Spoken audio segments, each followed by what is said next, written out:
Welcome, I'm Rose Oatley, and today I'm going to show you how to make the most delicious chicken and vegetables in your air fryer.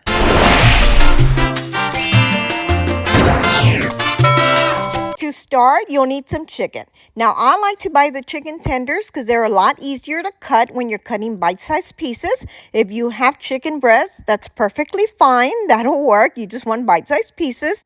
I'm going to go ahead and put these in a colander because when I'm done cutting, I'm going to take them to get cleaned up.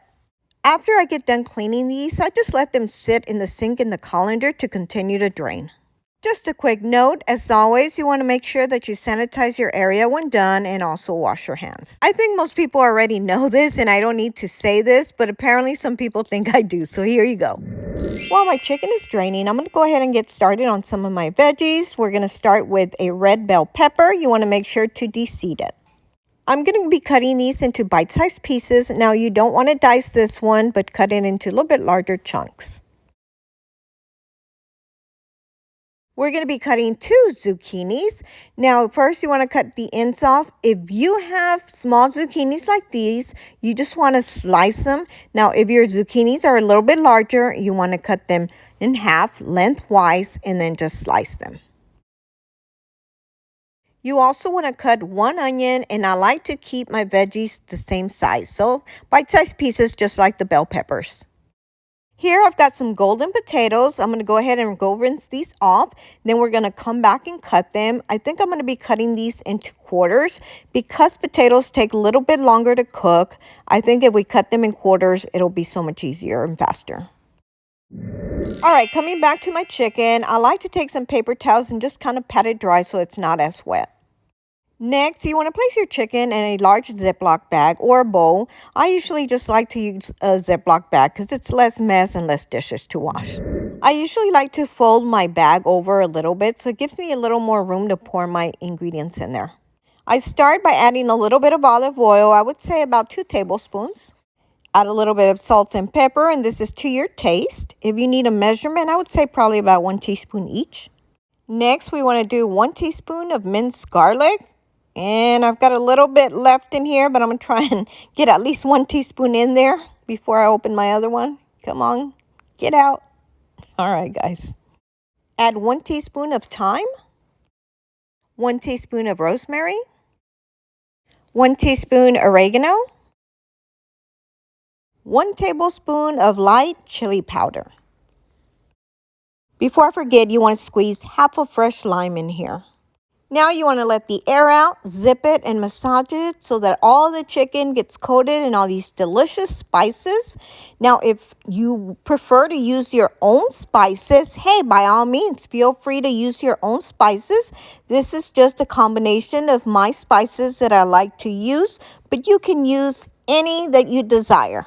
You want to marinate your chicken between 15 to 30 minutes. For our veggies, we're pretty much going to do the same thing. I added all my veggies to a Ziploc bag, and I did want to add some mushrooms in here, so let me go ahead and add a few. These are already sliced. If they're not, you can either cut them in quarters or slices, and you could use as many as you want.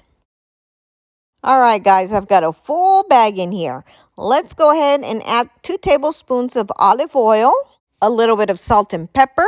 Salt and pepper here. Dun, dun, dun, dun, dun, dun, dun, dun. Who remembers that? Push it real good.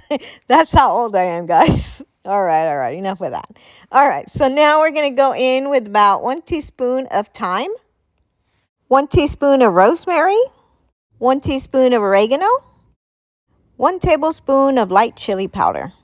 Minced garlic, and this time I'm going to go with about 2 teaspoons. Same thing, you want to shake it, massage it to distribute everything evenly. Now for the air fryer. This is an Emerald, and it is a 5.2 liter basket. We're going to preheat it at 400 degrees for about 6 minutes.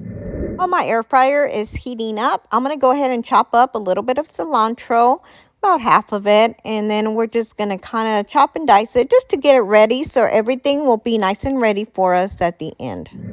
My air fryer is ready, and make sure that whenever you're using an air fryer, you set something underneath it because the heat can ruin your countertops, of course, depending on the type of countertop you have. But if you have quartz or formica, you want to make sure that you place something underneath. All right, guys, so before we get started, we're going to go ahead and add a little bit of olive oil. And I like using this spritzer that I got through Amazon. Actually, I'm going to go ahead and post the link below for you so you know where you can get one just like it. It's fairly inexpensive and I love it. It doesn't clog up and it's worked out really well for me. Now we can start adding our chicken, and normally you don't want to overcrowd it, but let me go ahead and spread it out and see where we're at here. Let's see. I think I'm going to be okay. You don't want to super overcrowded, but I think this will be just fine. Let's go ahead and get our basket in here.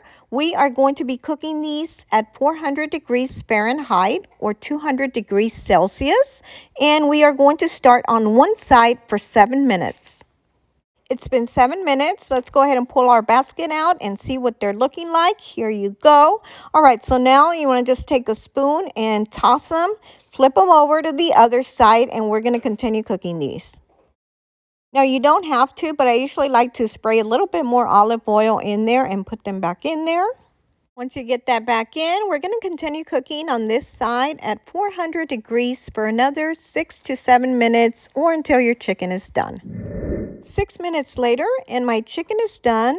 Now, again, it was 7 minutes on one side, flipped it over, and then another 6 minutes on the other side. Now, we're going to go ahead and put this on a plate temporarily. I'm going to cover it so it stays nice and warm and start working on our veggies. Before adding my veggies, I just take a paper towel and just wipe the basket clean. Spray a little bit of olive oil or your preferred oil. Let's add these babies in here. As you can see, we've got quite a few veggies in here. Now, normally I would not overcrowd it and I would cook it in batches, but I am in a hurry today, guys. And because it's only veggies, I'm just going to go with it and see what happens.